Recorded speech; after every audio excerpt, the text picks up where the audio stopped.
On-screen romances and love stories are not new in pro wrestling, from the heartwarming tale of Savage and Miss Elizabeth to Chris Benoit and Nancy falling in love with each other while being involved in an on-screen relationship. Pro wrestling has brought people together, and in some cases, even pulled them apart. In the wacky world of WWE, not all romances make complete sense. In the past, the company tried to include humor in some angles, while in other cases, WWE decided to go completely off the rails, booking superstars in some of the strangest angles one could even imagine.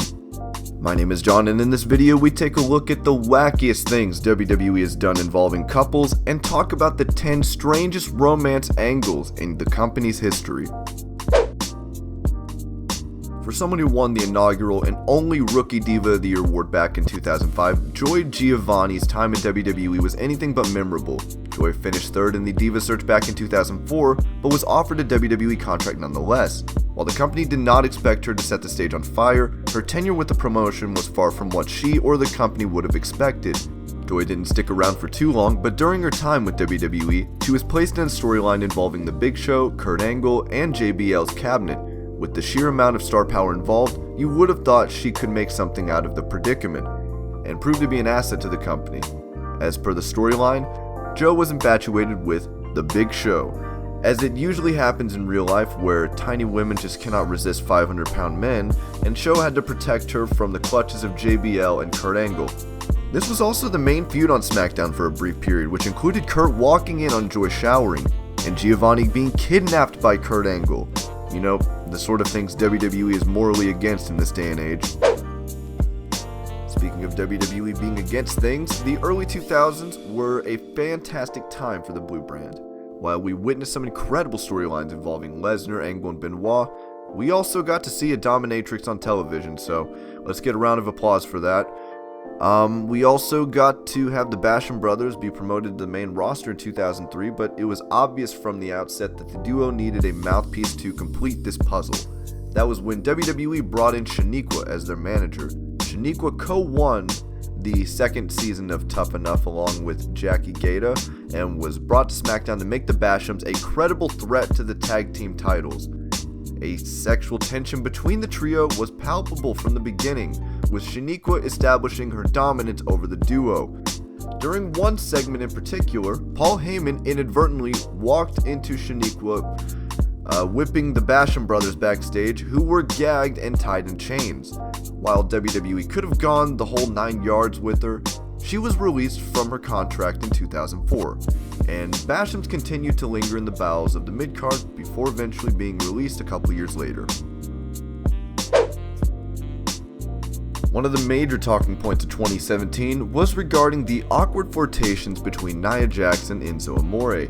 Enzo, who was booked as a conniving weasel on television, won the Cruiserweight title, and for some inexplicable reason, was serenaded by the most dominant female competitor in the company, who swooned at the sight of the ponytailed smack talker. Things looked awkward from the very beginning. While the exchanges first drew laughter from the WWE audience, their explanation of Nia sliding into Enzo's DMs didn't really do her any favors. Thankfully, the entire angle was dropped before it could really take off, with Enzo getting into trouble with the WWE management. While the awkward interactions between Jax and Enzo made the fans scratch their heads, the chemistry between Strowman and Bliss had been the exact opposite. Alexa, who had used to refer to herself as the Goddess, is dating WWE superstar Buddy Murphy in real life. However, when she was paired with Braun Strowman for the Mixed Match Challenge, things had the potential to, well, heat up. Strowman had been a monster on a warpath in the company, but his interactions with Bliss had been nothing short of entertaining. From saving Bliss to the two nearly kissing on screen before being interrupted by a fan, it's safe to say that this duo became one of the major reasons for the fans tuning into the Mixed Match Challenge. Furthermore, we've previously seen how a beautiful maiden could transform a beast, and WWE seems to be going in a similar direction, or at the very least they could, something the fans probably won't complain about. WWE has certainly never been shy of exploring ideas for gimmicks, and this also includes characters portraying stereotypes. One of the more outlandish gimmicks the creative team came up with was when they paired Jamie Noble with Nydia and gave the duo a trailer trash gimmick. The two would be seen making out on their way to the ring, and at one point WWE even brought in Tajiri as the trio went on a quote-unquote date. And if that's not weird enough for you sickos, during a backstage segment, Jamie let Nydia kiss Tajiri and promised the Japanese buzzsaw that if they won their match, he would get more action from Nydia. As it eventually happens with all on-screen pairings, Noble and Nydia soon fell out, with Nydia turning face. She was then drafted to Raw and soon got her marching orders from the promotion. Noble too left the promotion soon after and returned to the company in 2005 and has been with WWE since.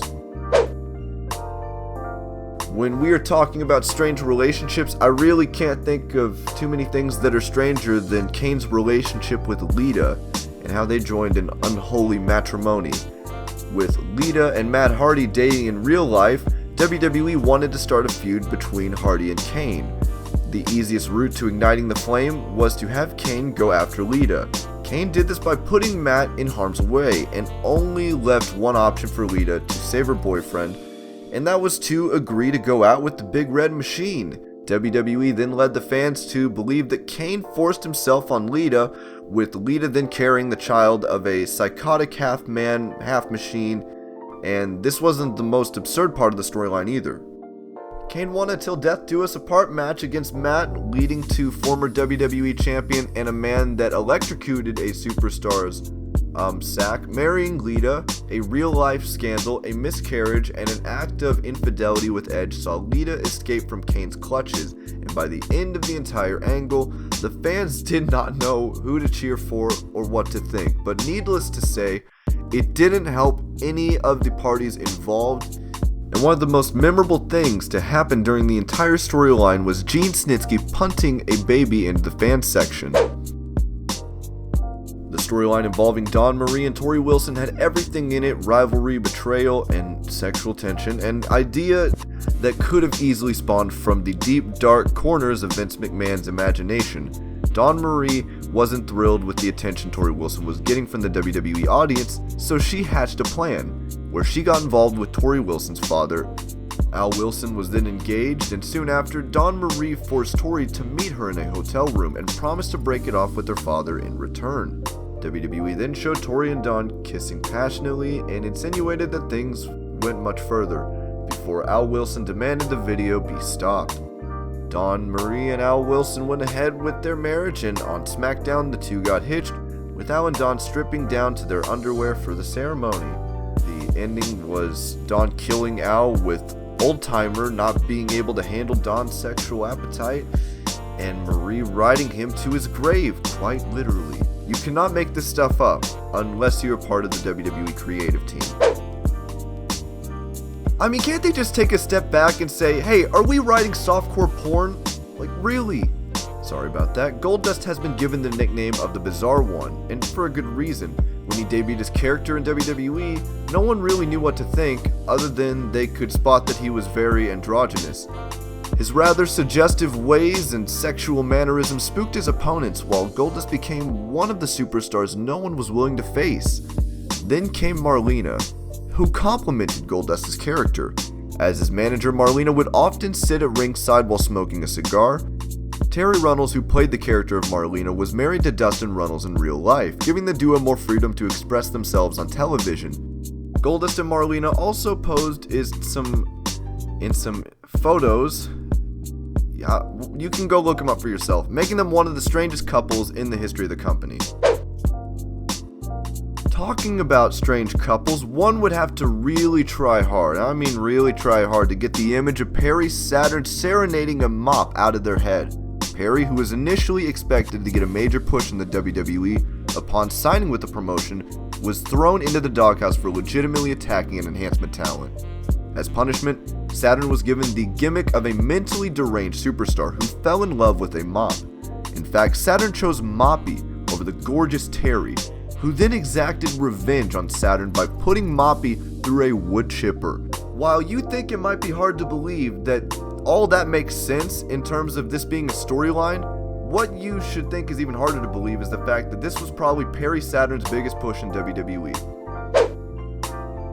If you thought someone falling in love with a mop would top the list, unfortunately, you're wrong. I mean, I've thought this would top the list too, but over the past couple of decades, Vince McMahon and the WWE creative team have come up with some truly bewildering storylines and angles, but the on-screen romance between Mark Henry and Mae Young has to definitely take the cake. Mae was a WWE legend and made sporadic appearances, often getting involved in funny segments. However, her relationship with Mark Henry took an unexpected turn when Henry, who was given the gimmick of sexual chocolate, he was informed that he had impregnated a 75-year-old woman. In what is considered to be one of the strangest moments in the history of WWE programming, Mae gave birth to a hand. It's very disgusting. Years later, Young made an appearance on WWE TV along with a man dressed in a hand costume. And people think WWE fans have no sense of humor. And these were 10 of the strangest romance angles in WWE. This is very uncomfortable to talk about, but I hope you enjoyed watching this. Wrestling Hub's great. Bread is good. Make sandwiches. Have a nice day.